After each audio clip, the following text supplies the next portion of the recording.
Të kandidoja për të përfaqësuar qytetin tim si deputete ishte një nga vendimet më të rëndësishme të jetës time. Ishte një thirrje për t'i shërbyer komunitetit me ndershmëri, përkushtim dhe dashuri.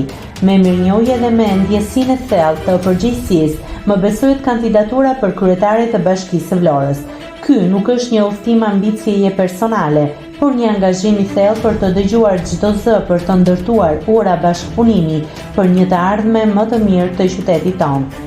Çdo takim me ju që më besuat në kandidaturën si deputete, çdo bisedë në rrugët e Vlorës, çdo dorë e shtrirë me mirësi, më ka dhënë forcën për të ecur përpara.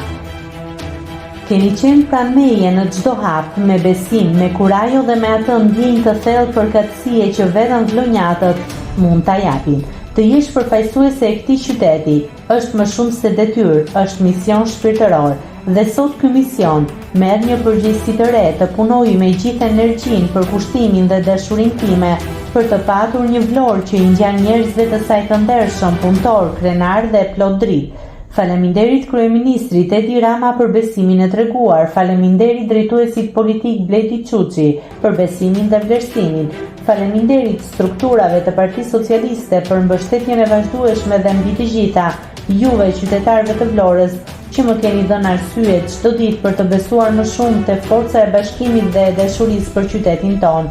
Ju premtoj se do të jem gjithmonë pranë jush, duke dëgjuar, duke punuar dhe duke e vënë zemrën në çdo gjë që të gjithë bashkë do të bëjmë.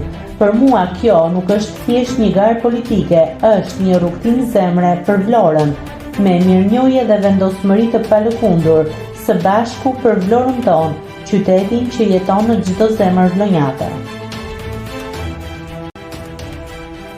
Nëse klikoni mbi butonin subscribe, do t'ju shfaqen të gjitha publikimet tona.